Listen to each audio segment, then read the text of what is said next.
मुफ्ती Tariq Masood special. मियाँ बीवी अगर कुछ दिन नहीं लड़े ना तो वैसे उनको ऐसा लगता है पता नहीं हमको क्या मोहब्बत ख़त्म हो गई है। तो इसलिए 1 महीने में एक फड्डा लाजमी है शादीशुदा लोगों के दरमियान। नहीं हो रहा है इनको ईदी सेंटर में जमा कराओ या पागल खाने में जमा कराओ। एक फड्डा अगर नहीं हो रहा ना इसका मतलब मोहब्बत ही नहीं है, पागल लोग हैं ये। खामखा में जाके ना लड़ना शुरू कर दो। एक मिसाल दे रहा हूँ कि इतना तो चलता है। लोग आते हैं ना भाई, मैं कहता हूँ कितना कहना हम लोग बहुत फड्डे हो रहे हैं, मैं कितना भाई हफ्ते में एक तो हो जाता है। मैं कहता हूँ हफ्ते में एक तो सही है, बिल्कुल बेहतरीन रिकॉर्ड चल रहा है आप लोगों का। काइंडली आप इसको थोड़ा सा 2 कर दें हफ्ते में। हफ्ते में क्या करें, 2 भी हो तो बर्दाश्त हो जाएगा, 2 से ज्यादा हो तो फिर ज्यादा हो रहा है। भाई तुम ये देखो 2 दिन फड्डे के 5 दिन सुकून के, तो सही है ना। 5 दिन सुकून के भी तो हैं तुम्हारे पास। हाँ अगर रोज ही हो रहा है और शादी के 3 साल के बाद भी हो रहा है, क्योंकि 3 साल तक फड्डे एक दूसरे को समझने में होते हैं, फिर भी हो रहा है तो फिर थोड़ा डेंजरस है। लेकिन अगर 3 साल भी गुजर चुके हैं और फड्डे की तादाद हफ्ते में 1 है या बहुत ज़्यादा 2 है, बास तो ऐसे हैं जो महीने में 1 मरतबा फड्डा करते हैं। मैं कहता हूँ तुम जिससे मोटिवेशन लेने के लिए आए वो इतना नेक नहीं है यार। सही है ना, तुम तो मुझसे भी ज़्यादा नेक हो यार। महीने में सिर्फ तुम्हारा 1 दफ़ा झगड़ा हो रहा है। तो मैंने कहा यार दम कर दो यार। और बहुत सारे मैरिड लोग हैं जिनके इससे ज़्यादा हो रहे हैं, तो मैं उनको मशवरा देता हूँ कम से कम 2 दफ़ा तो लड़िए आप काइंडली। तो ये तो एक नॉर्मल है ना, लाइफ का हिस्सा है ये तो जहाँ लोग गोश्त खाएंगे लड़ाई तो होगी ना। इतने नेक बनने की बिल्कुल भी कोशिश ना किया करो कि ये क्यों हो रहा है। वो भाई नेक वेक आदमी घर से बाहर होता है, नमाज पढ़ो, रोज़ा रखो, थोड़े बहुत फड्डे चलते रहेंगे। ये ज़िंदगी का क्या है। जो ज़्यादा जो फूफा होते हैं ना वो फिरौन और मुतकब्बिर बनते हैं। ज़्यादा पर्सनैलिटी और ये मैं यूं ये कॉलर और मुझे घर में ये आवाज़ ऊंची नहीं चाहिए और बच्चे सब मेरी मान के चलें और जो मैं कह रहा हूँ वही हो, और ये क्यों हो गया, शरबत में ये लीमू क्यों नहीं छोड़ा, मीठा ज़्यादा गया, मैं चुप उल्लू का किसी और कोई और बात कर आके, ठीक है ना। सब चल रहा होता है मार्केट में। क्या है, जो कामयाब लोग होते हैं वो सारी चीज़ें साथ चला रहे होते हैं। किसी दिन रोटी टाइम पे मिलेगी, किसी दिन टाइम पे नहीं मिलेगी, किसी दिन जली हुई मिलेगी, किसी दिन कच्ची मिलेगी, किसी दिन मिलेगी ही नहीं, किसी दिन बेलन सर पे आके ठा करके लगेगा। तो कभी कभार ये बहुत सही होता है, बहुत सेहत के लिए ज़रूरी होता है। इससे नज़र बद का भी ख़तरा ख़त्म हो जाता है, क्योंकि मियाँ बीवी की बहुत अच्छी लाइफ गुजरी हो ना, वैसे ही लोग नज़र लगा के क्या करते हैं, खा जाते हैं। ये रिश्तेदार खा जाते हैं, बोलते हैं यार हमारे रोज़ झगड़े होते हैं, इन कम वक्तों का एक दिन भी झगड़ा नहीं होता। जब बीवी से पूछो वो मियाँ की तारीफ़, मियाँ से पूछो बीवी की तारीफ़, तो वो वैसे ही नज़र लगा के जाएंगे। तो कभी कभार ना लड़ो और ख़ानदान को बता दो आज बस हो गया टाइट वाला, तो वो तरस खाएं तो नज़र नहीं लगती इससे। खैर, तो मैं कहाँ बात लेके चल रहा था। तो असल क्या है मेरे भाई, जन्नत। तो अल्लाह ने यतनाज़ऊन फ़ीहा कअसन, जन्नत में कैसे झगड़े होंगे, जब वो शराब के प्याले खूबसूरत बच्चे लेके आएंगे तो धक्कम पेल के ज़रिए उस प्यालों पे कब्ज़ा होगा, धक्के देंगे एक दूसरे को, दिंगा मस्ती जिसे कहते हैं ना। तो इससे पता चलता है कुछ ना कुछ दिंगा मस्ती ये इंसान की नेचर है। एकदम सूफी बन के हर वक्त बैठा रहे और नेक अच्छी अच्छी बातें करता रहे और काइंडली आइए जाइए, ये दिमाग थोड़े दिन में क्या हो जाता है आदमी का, ख़राब हो जाता है। बोला अबे कोई गाली नहीं सुनने को मिली यार इतने दिनों से। गालियाँ ना देना है, अच्छी बात नहीं है, मैं एक समझाने के लिए बात कर रहा हूँ।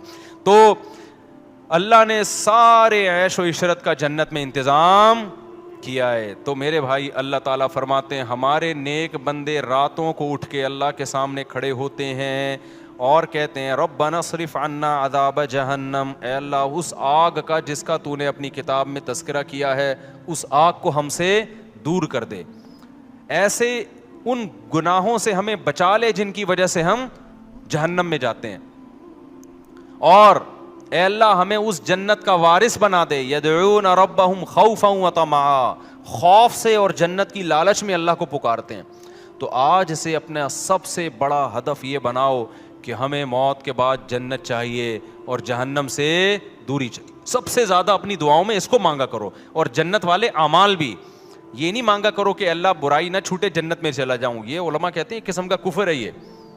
अल्लाहुम्मा इन्नी अस्अलुकल जन्ना वमा क़र्रबा इलैहा मिन क़ौलिन व अमल, नबी ने दुआ सिखाई, ऐ अल्लाह मैं तुझसे जन्नत तलब करता हूँ और हर वो बात और वो अमल जो मुझे जन्नत के करीब कर दे, उस अमल की भी तौफीक दे और उस बात की भी तौफीक दे। बाज़ दफ़ा अमल इंसान को जन्नत के करीब लेके जाता है, लेकिन उसकी ज़बान से निकली हुई बातें उसको जन्नत से दूर कर रही होती हैं। बाज़ दफ़ा ज़बान से निकली हुई बातें उसको जन्नत के करीब लेके जाती हैं, लेकिन उसका अमल उसको जन्नत से دور کر رہا ہوتا ہے. ہمارے نبی صلی اللہ علیہ وسلم نے کتنی پیاری دعا سکھائی, اس کو یاد کر لیں. اللہم انی اسألک الجنہ, اے اللہ میں تجھ سے جنت مانگتا ہوں. وما قرب الیہا من قول وعمل, اور ہر وہ قول اور عمل جو مجھے جنت کے قریب لے جائے. ماں باپ کی فرما برداری جنت کے قریب کرتی ہے, ماں باپ کی نافرمانی جنت سے دور کرتی ہے. اور اللہم انی اعوذ بک من النار, اے اللہ میں تیری پناہ میں آتا ہوں جہنم کی آگ سے. وما قرب الیہا من قول وعمل, مجھے ہر اس عمل سے بچا جو مجھے جہنم کے قریب کر دے, اور ہر اس بات سے بچا جو مجھے جہنم کے قریب کر دے. بعض باتیں آدمی کو جہنم میں لے جاتی ہیں, فضول کے تبصرے, لوگوں کے پہ جھوٹے الزامات, غیبتیں, لڑوانے والی باتیں, ادھر کی ادھر ادھر کی ادھر. قرآن کہتا ہے نا ویل لکل ہمزۃ لمزہ, ہر وہ شخص جو تانا زنی کرتا ہے اور چغلیاں کر کر کے لڑواتا ہے, کیا جنت میں جائے گا؟ ہوتے ہیں نا دفتروں میں باس کے چمچے ہوتے ہیں کچھ, اس کی شکایت باس کو جا کے, اس کی چغلی اس کو جا کے, اس کی چغلی اس کو جا کے, پورے ادارے کی ایسی کی تیسی. کچھ گھروں میں ہوتی ہیں بعض خواتین جو بیان نہیں سن رہی, اپنے بھائی کو بھابھی کے خلاف, اماں کو بہو کے خلاف. اس قسم کی لیڈیز بھی مارکیٹ میں پائی جاتی ہیں. جب بھائی بہن سے مل کے گھر آئے گا تو بیگم سے پھٹا ہوگا, ویسے ٹھیک ٹھاک زندگی گزار رہے تھے, تو اس کا مطلب ورغلایا کس نے ہے؟ بہن نے. ابے بھائی تو اپنے گھر میں انجوائے کر لائف کو یار, تو ان کے گھر میں جا کے یہ کیوں پڑی رہتی ہے, یوں کی پڑی رہتی ہے, نندیں آتی ہیں نا, وہ جو مرضی کری رہے, یہ تو تیرے میاں کا کام ہے نا, اس کو کیوں جا کے پش کر رہی ہے.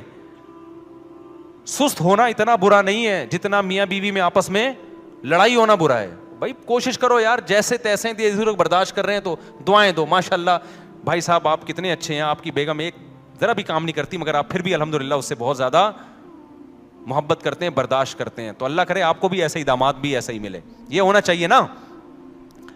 لیکن ہو کیا رہا ہے مارکیٹ میں, جورو کا غلام بنا ہوا ہے, اس طرح کی باتیں ہو رہی ہیں مارکیٹ میں.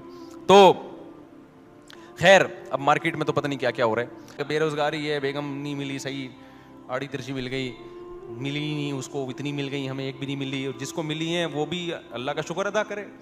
کیا خیال ہے, اس کو بھی اگر کبھی خدا نہ خواستہ اللہ نہ کرے کبھی کسی قسم کی ہونی نہیں چاہیے, لیکن کبھی ہو گئی تو وہ کیا کرے, وہ بھی اللہ کا شکر ادا کرے. دنیا میں ٹینشن فری تو کوئی بھی نہیں ہوتا بھائی, تو اس کو یہ ٹینشن ہوگی. چھوڑو زیادہ آگے نہیں جاتے ہیں. تو لیکن مسئلہ کیا ہے, اصل کیا ہے میرے بھائی, آخرت ہے. تو یہ 2 ٹکے کی حیثیت ہے اس دنیا کی, کچھ بھی نہیں ہے. اور تھوڑے دنوں میں بڈھے ویسے ہی ہو جانا ہے یار, تھوڑے دنوں میں کیا ہو جانا ہے, بڈھے ہو جانا ہے. پھر گھٹنے میں درد ہوگا, پھر کمر میں درد ہوگا, پھر یہاں درد ہوگا, پھر دانت, پہلے بال گریں گے, پہلے تو کوشش کرے گا بال سفید کیوں ہو رہے ہیں. تھوڑے دنوں میں ہوگا یار چلو ہو رہے ہیں, ہوں تو نا, بال تو ہوں, بال ہی مارکیٹ سے کیا ہو رہے ہیں, شارٹ ہو رہے ہیں. پھر وہ لگوا لے گا بال, تو ڈاکٹر کہے گا جہاں کہاں کے بال لگاؤں, کہیں بھی نہیں ہے, کسی اور کے تھوڑی لگیں گے, چلو یہاں کے لے کے یہاں لگا دی, اب تو یہاں بھی نہیں رہے, یہاں کیا لگے گا. اگر یہاں کے یہاں لگا, وہ ڈونر یہ بال ہوتے ہیں نا, یہاں کے لے کے یہاں ڈاکٹر لگا دیتے ہیں, تو یہاں ہونا تو ایک وقت آتا ہے یہاں بھی کیا ہو جاتے ہیں. اب کہاں کے بال لیں بھائی, تو کیا باتیں کر رہا ہے, وسیم سے لے لیں بال, کیا بھینس کے بال لگا دیں. پھر بالوں کا مسئلہ ختم ہوگا, کڈنی کا مسئلہ کھڑا ہو جائے گا. ابے بال گئے تیل لینے یار, ڈائلسس پہ آیا ہوا ہوں یار, مولوی صاحب دعا کرو میرے سر پہ بال نکلیں یا نہ نکلیں, میرے گردے خدا کا 4 شادیاں گئیں تیل لینے. سمجھ میں آ رہی ہے بات, 3 شادیاں 4 شادیاں کہاں گئیں, تیل لینے. میرے گردے کا بڑا مسئلہ چل رہا ہے آج کل. جب گردے ٹھیک ہوں گے یا نہیں ہوں گے وہ تو اللہ ہی جانتا ہے, اتنے میں پتہ چلے گا یہ فیٹی لیور ہے, آپ کے جگر میں چربی بہت چڑھ گئی. چربی چڑھ گئی ہے تو کیا کھائیں ڈاکٹر صاحب, ڈاکٹر کہیں گے آپ تربوز کھایا کریں, خالی کیا کھایا کریں, تربوز کھایا کریں, یا جو بھی ڈاکٹر